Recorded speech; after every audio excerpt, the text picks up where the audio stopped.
Other guest. Olá, pessoal. Tô chamando a Bruna.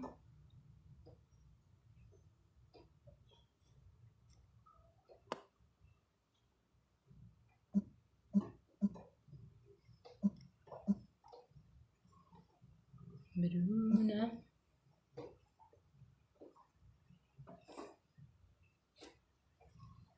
Pede pra entrar aí, Bru. Oiê. 2 segundos, só tô chamando a Bruna aqui. Tô. Já ela entra. Oi, pessoal. Então, pra quem não me conhece, Oi, oi, oi. oi. Então, pessoal, pra quem não me conhece, sou Joana Varon, diretora da Coding. E essa é a Bruna. Se apresenta a Bruna. Sou Bruna, sou analista de Advocacy e Policy na Coding e tô aqui em Brasília também, com saudades da Câmara de Senado. Brincadeira. Então, essa semana, na semana passada a gente fez uma live improvisada, meio de última hora. O pessoal gostou, então resolvemos fazer mais. A ideia continua sendo fazer lives curtas, de 15 a 20 minutos, eu e Bruna, para trazer para vocês em formato pílula, assim, bem curtinho, algumas informações importantes sobre as discussões mais quentes na área de tecnologia, direitos humanos. E hoje o tema vai ser desinformação, as chamadas fake news. Mas só para não deixar um assunto em aberto, na outra live da semana passada a gente falou do primeiro dia de julgamento no STF da medida provisória, estou mudando aqui onde bota o telefone, da medida provisória que obrigava as empresas de telecomunicação, Vivo, TIM, Claro, Oi, a entregar os nossos dados, nome, endereço, telefone, para o IBGE. Depois daquele dia, teve o segundo dia de julgamento e os ministros, as ministras seguiram o voto da relatora, a ministra Rosa Weber, no sentido de suspender os efeitos da medida, ou seja, por enquanto, IBGE não tem acesso aos nossos dados. A gente fez até uma enquete sobre isso aqui no Instagram da Coding e a galera estava também que está não é para repassar nossos dados para o IBGE. Então, esse debate pode voltar à pauta, porque a MP segue no Congresso Nacional, com algumas propostas de mudanças, várias emendas. Então, a gente continua de olho nesse assunto. Mas hoje a gente vai falar de desinformação. Muita desinformação rolando no contexto de Covid. O principal propagador de desinformação é o nosso maldito presidente, né? Gripezinha, cloroquina, isolamento vertical. É tanta desinformação perigosa para a saúde pública que ele espalha por aí que já teve post deletado no Twitter, no Facebook, no Instagram. A gente chegou até a fazer um texto sobre isso, tá no nosso Medium, depois eu boto o link aí. Super. Mas a gente não vai falar sobre ele hoje, ele não. Vamos focar nossa conversa nos vários projetos de lei que, no contexto da Covid, estão pipocando no Congresso Nacional. E a gente mapeia num projeto nosso, numa plataforma que chama Radar Legislativo. Para quem não conhece, radarlegislativo.org. Vocês vão ver lá nossa robozinha trabalhando para filtrar, junto com a Bruna. A Bruna também trabalha com a robô. Os PLs que tem a ver com direitos humanos e tecnologia, e tem um filtro específico de Covid que a gente começou a mapear esses projetos. Então, vamos passar para a Bruna.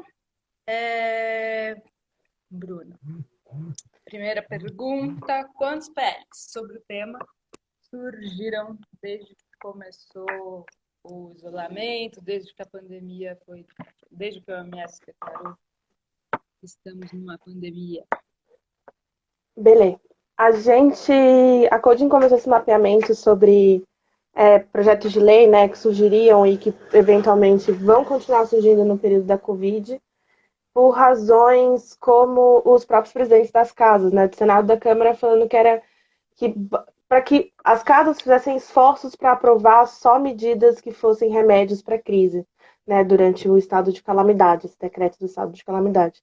Então, a gente decidiu pegar o recorte de 11 de março, que foi quando a pandemia foi decretada pela OMS, e desde então são 39 projetos de lei no total sobre coronavírus, sobre novas tecnologias e novas tecnologias de direitos humanos, internet, e especificamente no campo de liberdade de expressão, que é onde a gente está classificando, né? Liberdade de expressão e Covid, os de fake news estão na casa dos 9 PLs já. 9 Tem PLs, de 9 PLs. 38 são sobre De 39, desinformação, fake news, sim. especificamente que saíram no contexto já da pandemia. 9. Já da pandemia, exatamente. Desde a 11 de março, que a gente tem feito que é a nossa data E dá um marcada, né? geralzão pra gente. O que eles propõem? Mara, então, como você já falou, né, tem uma preocupação geral dos parlamentares sobre a disseminação de fake news, né? Então, por ter essa orientação dos presidentes das casas, o Rodrigo Maia, né, presidente da Câmara, tem essa orientação um pouco mais clara, até na conversa com os parlamentares, boa parte dos PLs tem uma menção a ou pandemia, ou estado de calamidade, ou emergência de saúde no nome. Então, a gente tem uma primeira linha de PLs, né, uma primeira onda de PLs que tenta propor também medidas para controlar a disseminação de fake news, mas medidas que estejam relacionadas à emergência de saúde pública, né? Então, todo PL que tentar alterar algum entendimento médico, todo PL ou toda fake news que tentar alterar entendimento médico, que tentar desaconselhar recomendações ou curas novas e coisas assim. Aí tem uma segunda onda, que é a onda que tenta classificar o crime de disseminação de fake news como ou crime de improbidade ou crime de responsabilidade, que são duas hipóteses para se pedir impeachment no presidente, né? Então dá para também vendo um pouco a linha de como esse processo legislativo também tem tido muito a atividade do Bolsonaro na cabeça, assim. Não só do Bolsonaro, mas também de alguns outros governadores, prefeitos, que têm negado a gravidade da crise, ministros até e tudo mais. Aí tem uma última onda de PLs, que são dois PLs, um do Alessandro Vieira, que ele retirou ontem, mas que ele acabou de propor um novo, e um outro com a mesma redação, que é do Felipe Rigoni e da Tabata Amaral. Esses PLs, eles tentam falar de uma lei brasileira de liberdade, responsabilidade e transparência na internet. Que aí ele vai também pensar em medidas de controle das fake news, mas pensando mais em regras de transparência para as próprias plataformas. Então, de uma maneira geral, primeiro classificando como crime, né? Crime colocando multas e também pena de detenção e tudo mais. O segundo, classificando como crime de responsabilidade ou improbidade administrativa. E esse terceiro, que são as regras de transparência para as aplicações. Uhum. Mais ou menos isso. O tema da desinformação, pessoal, é complicado porque a gente tem que chegar, né, num balanço entre a liberdade de expressão e a disseminação de notícias falsas, que às vezes pode ser prejudicial, inclusive, à saúde. Super. Nessa na busca desse balanço, as plataformas têm tomado medidas, inclusive o Facebook, essa semana, lançou, né, um conselho bem polêmico para tentar debater em que balanço eles chegam sobre isso, em diferentes temas.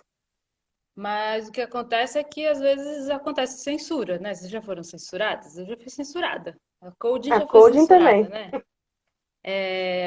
No episódio foi um post do Instagram, aqui no Insta, que a gente postou uma sapinha dançarina no Dia da Visibilidade Lésbica, e aí tinha escrito sapatão, e aí eu acho que o algoritmo, a gente não entendeu até hoje o que aconteceu, mas talvez por causa do tema a gente foi enquadrada como discurso De de ódio. ódio, né? E aí a Uhum. sapinha, um desenho saiu do ar por um tempo, né? A gente conseguiu reaver. Então, esse balanço é complicado e a gente tentou tratar disso lá na época em que se legislou sobre o Marco Civil, né? Então, Bru, o Marco Civil já trata desse tema. Fala um pouco disso, como Já, ele trata e por que a gente continua debatendo isso se, teoricamente, boa. já tem lei? Marco Civil é uma lei, gente, de 2014, que esse ano. 2014? 2014, esse ano ele completou 6 anos. 2014. Snowden em E, 2013, aí 2014 aprovamos o Marco Civil. exatamente. Bons tempos que a gente discutia boas leis para a internet. Mas o Marco Civil é essa lei de 2014 que ela quer estabelecer direitos e garantias para usuários de internet e obrigações também para empresas e provedores de aplicação de conteúdo e aplicação de internet que operem, né? O Marco Civil, quando ele fala de responsabilidade, né, ele tem um capítulo sobre responsabilidade e ele trata nos artigos 19, 20 e 21 também sobre hipóteses nas quais esse conteúdo pode ser retirado. Então, ele fala de responsabilização dos provedores de aplicação de internet por posts de terceiros. Então, ele fala basicamente que se houver uma aplicação que seja considerada ofensiva ou não, essa aplicação, só pode ser retirada via ordem judicial, e dois, caso exista uma ordem judicial solicitando a retirada dela e as aplicações, as plataformas não fizerem, elas são responsabilizadas por isso. Na época foi super importante a gente garantir a ordem judicial nisso para que, as plataformas não praticassem essa censura, né, essa retirada unilateral, e que também a gente tivesse o juiz, que, enfim, o juiz de direito, que garante nossos direitos ali, entendendo e vendo os processos e chancelando, né, que o post era ofensivo, que o post poderia ser ruim para as pessoas. É basicamente isso que o Marco Civil fala. Então, a gente, enfim, é importante muito sempre falar do Marco Civil, porque ele pensa nessas regras de responsabilização por conteúdo de terceiros que tem sido muito base e objeto de todos esses PLs de fake news que a gente tem visto hoje em dia. Acho que só também, além do Marco Civil, a gente também tem outros crimes, né? O próprio Código Civil, ele fala de denunciação caluniosa, que é uma denúncia falsa. Ele fala dos crimes de calúnia e injúria e difamação também, que são outras hipóteses de ofensa às pessoas, né? Que às vezes são conteúdo dessas fake news e que também são tipos penais que podem ser usados também. Mas mais ou menos isso para a gente falar que não falta lei no Brasil, né? Talvez falte uma aplicação mais moderna ou mais, né, alinhada com essas práticas, assim. Transparente, talvez, também, né? Mais Porque transparente também. ainda que o Marco Civil determine, estabeleça o que a gente chama de safe harbor, que é, como você traduziria para o português? Uma salvaguarda, né? É uma salvaguarda, são salvaguardas, Para as plataformas, não responsabilizando, a ideia foi, não vamos responsabilizar, senão elas vão começar a censurar tudo. Mas elas também tiram conteúdo por outras razões, pelos termos de serviço. Aí foi o caso que censuraram a gente. E aí a gente não tem dados sobre isso, né? Sim. Um amigo lançou hoje uma plataforma super bacana, ainda está em inglês. A gente vai fazer parceria para traduzir com a Coding. Nem contei para a Bruna ainda, mas chama silenced.online e é um formulário. Eu vi aqui que teve alguém, Juliane, que falou Eu vi o comentário também. também já rolou situação semelhante em jogos online de censura de vozes LGBT. E ali, essa plataforma, silence.online, eles têm um formulário para quem tiver passado por episódios assim, contar lá, que aí depois a gente vai poder analisar esses dados e ter uma visão melhor. Mas tem PL falando de transparência, né? Quer falar um pouquinho dele? Esse é justamente o PL que está andando mais? É, Ou é, estou enganada? não, tá certo. É isso, assim, como também tem sido bastante incidente a atuação de grupos, né, que têm disseminado fake news nesse período da pandemia e também contra alguns políticos, existe um boato de que os presidentes, né, da Câmara e do Senado estão preocupados e querem ter uma lei, querem tentar aprovar uma lei de fake news, né, contra fake news. Então, boa parte dos parlamentares que já tinham projeto de lei estão adaptando alguns outros, né, para que para que abarque de fato o que está acontecendo hoje em dia. Mas o que a gente tem visto mais latente na discussão, inclusive está com uma consulta pública aberta, é esse projeto de lei 1429, que é da Tabata Amaral e do Felipe Rigoni, né? Que esse é o PL que fala da lei de transparência, liberdade e responsabilidade na internet. Ele é um PL que vai, ao mesmo tempo, tentar impedir algumas condutas na internet. Então, ele tenta impedir conta inautêntica, que ele classifica como pessoa que esteja usando o nome de terceiro ou uma conta que seja sendo utilizada para propagar fake news. Ele vai também classificar disseminação artificial, práticas artificiais, né? Então, ele tenta dar uma coibida também em práticas como bots, que às vezes são tão necessárias para a gente. O próprio Radar tem o seu bot, que é a Tramita Bot, vocês podem seguir no Instagram ou no Telegram. Então, e bots também como a Rose, que tem olhado, né, gastos do poder público, que são super interessantes e relevantes. Então, esse PL ele vai tentar coibir essas práticas e, ao mesmo tempo, também vai tentar fomentar mais transparência nas plataformas, né? Então, ele pede que as plataformas, basicamente, publiquem mais relatórios de remoção de contas e que tenham ali mais claro alguns critérios que são utilizados para remoção dessas contas, né? Que é um ponto que a gente sempre também falou e fala quando veio essa remoção da sapinha também. Foi classificado como discurso de ódio, mas a nossa preocupação era quais são de fato os critérios, né, para a remoção dessas contas que não estão tão claros para o usuário. Para o usuário estão só nos termos de uso da plataforma, que enfim é uma coisa que também não está mais tão clara, e que a gente precisa de fato um pouco mais de transparência. Mas esse PL do Rigoni e da Tabata, ele também, a gente publicou uma nota sobre ele hoje, também preocupada com o cerceamento de algumas práticas que ele propõe, né? Porque quando ele bota que, por exemplo, você não pode usar nome de terceira, a nossa preocupação é que ele possa também pedir pseudônimo, que é uma coisa tão importante para tantas comunidades aqui, também, ainda que não só para a comunidade, para a nossa liberdade de expressão, né? Que, enfim, é muito garantidora Acesso à nesses informação, processos. É. E acesso à por fim, informação e privacidade, né? Fazer gestão de isso, identidade. isso. Então E é por isso, a gente tem, fim, então, um problema, né, do balanço da liberdade de expressão com a disseminação de notícias falsas. Por um lado, temos o Marco Civil, que tratou de regular o tema da responsabilidade das plataformas, dando essas salvaguardas para elas não se sentirem responsáveis para retirar tudo quanto é tipo de conteúdo de terceiros, algumas exceções, só que sim. as plataformas também retiram conteúdos e às vezes censuram. Então a gente precisa de transparência nisso. E o Marco Civil não trata especificamente de desinformação. Tem Uhum, uma conversa sobre, tá, então como a gente lida com desinformação? Botando um disclaimer, um anúncio, esse conteúdo foi considerado desinformativo, mentiroso, fake, ou retirando esse conteúdo? Todos esses debates correm em paralelo, né? Com esses sim, projetos, são vários. A Bruna falou que foram 9.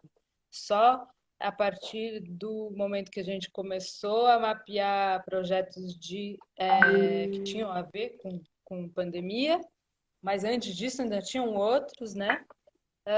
sim. Mas aí tá esse, então, sobre Felipe transparência Rigoni. Ah, do Rigoni aí mais aceleradinho, né, nas tramitações, mas com vários problemas,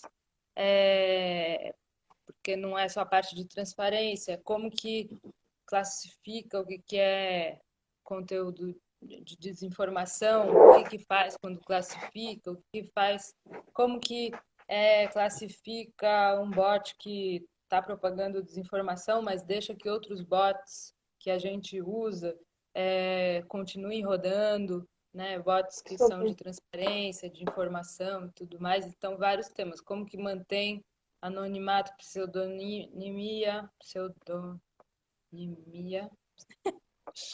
Bom, e por aí vai. Então, eu tenho esse PL aí que está com vários problemas. E, além disso, tem, último ponto, a CPMI de fake news, que está em pausa, mas fala um pouco dela, Bru. Vou tomar água, estou É tomando só, água, pego claro, até uma colherada. Não, só voltando rapidinho para o pele do Rigoni também, é importante falar dos conceitos, porque ele tenta estabelecer um conceito de desinformação, e como você falou, ele não deixa os critérios muito claros para quem vai determinar o que é e como é. Então também é importante a gente pensar que esse PL ele continua assim, continua reconhecendo e chancelando essas plataformas como as juízas, né, do discurso público online, que algumas interpretam ser, e que não deveria ser a análise, né? Assim, acho que quando a gente está falando de políticas de internet, de discurso, de liberdade de expressão, todos têm que participar e a gente tem que ter uma maneira participativa e coletiva de chegar em soluções, né? Então é importante que a gente não deixe e lute sempre para que essas políticas não fiquem só a crivo das plataformas, né? Sobre a CPMI de fake news, ela foi uma CPMI que foi criada no final de 2019 para debater vários temas, dentre eles informação. Então, no requerimento de criação, eles estavam querendo falar de coisas como esses joguinhos que incentivavam violência, né? Suicídio também online. Eles também estavam querendo falar de influência exterior nas eleições, por conta do Cambridge Analytica e o que aconteceu nas eleições do ano passado, nas eleições de 2018 presidenciais. E também acabaram tocando nesse ponto das fake news. Ela é a famosa CPMI das fake news, que tá meio um pouco nessa briga, né, desde o final de 2019, mas ela conseguiu. É um espaço político que tem sido bastante dominado e está bem complicado, porque ele fica basicamente ele é basicamente uma disputa de pontos de vista entre a oposição, que são os partidos progressistas, né, e a base do governo. Então, essa CPMI, em termos de composição, já foi composta e recomposta algumas vezes com os parlamentares do PSL, né? Então, vários líderes do PSL já trocaram a sua composição lá, porque eles acharam que a CPMI era um pouco ofensiva ou estava tentando caçar o mandato do presidente. Mas, bem, Uhum. o que eles Só fizeram para até quem não hoje. acompanha, só para quem não acompanha o debate lá na CPMI de fake news, lá também é onde se está debatendo a questão do gabinete do ódio, né? Sim, Uhum. sim, os dois, é isso. Então, basicamente, a CPMI hoje está debatendo o gabinete do ódio e como que o gabinete do ódio ele é instrumentalizado para poder incidir em mais ofensas e desinformação na rede contra parlamentares, cidadãos, pessoas públicas e coisas afim, e também como se deu essa influência nas eleições. Eles conseguiram avançar bastante com relação à influência eleitoral. Então a gente teve algumas audiências no final do ano passado que instaram também alguns representantes de empresas para falar lá como que se dava a prática de direcionamento de conteúdo eleitoral no WhatsApp.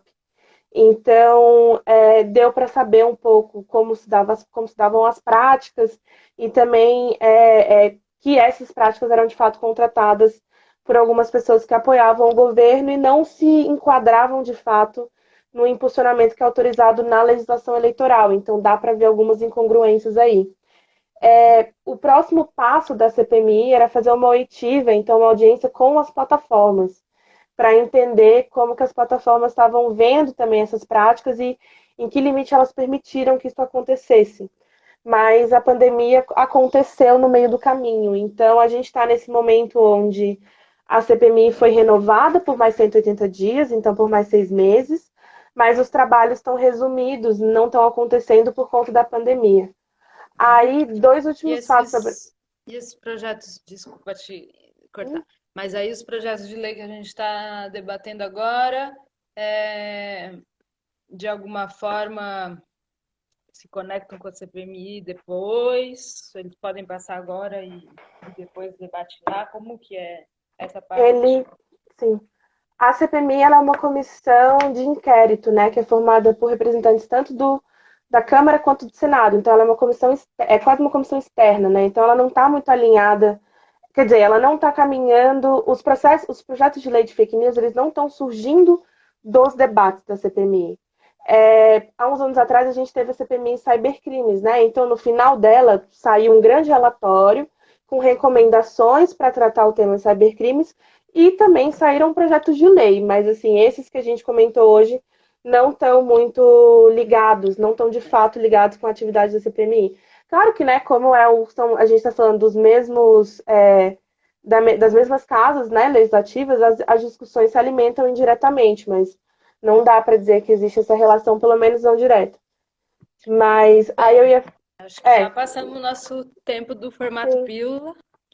Não, eu ia só falar uma última coisinha, só sobre que a CPMI fake news também. Tem parlamentares tentando impedir que ela aconteça no Supremo. Então, a gente tem algumas ações lá, inclusive do filho do presidente, falando que Sim, a CPMI importante. tem sido usada para.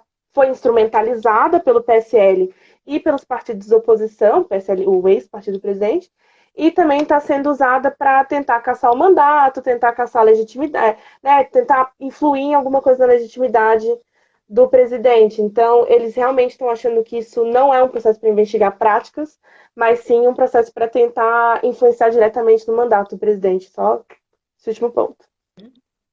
Ótimo, ótimo ponto. Então é isso, pessoal. Tentamos aqui, pílula, 20, 26 minutos. Boa. Vamos continuar mapeando o que está acontecendo em termos de tecnologia, direitos humanos e Covid lá no Congresso. Já fizemos uma análise do PL de transparência, Sim. tá nas nossas redes sociais também, se quiserem se aprofundar nesse tema e tal, é uma nota técnica. E também fizemos um levantamento dos projetos de lei até o quê? Meio de abril. Depois vamos soltar outro. Saiu Uhum. no Gizmodo, também está nas nossas redes. É E é isso. isso. Ficamos por aqui. Se vocês quiserem propor tema, a gente inclui, senão a gente vai pensando por aqui. Temas e perguntas também, né? Instagram da Coding está super aberto para qualquer comentário Perguntas, que ou vocês qual tenham. tá, foi censurada, conta pra gente, depois a gente passa para outra plataforma. Estamos também tentando mapear isso. Tá bom? Exatamente. Beijos, se Obrigada a cuidem, todo mundo. bebam água. E tchau, tchau, Beijos. né? Beijo, tchau, tchau. Terminando.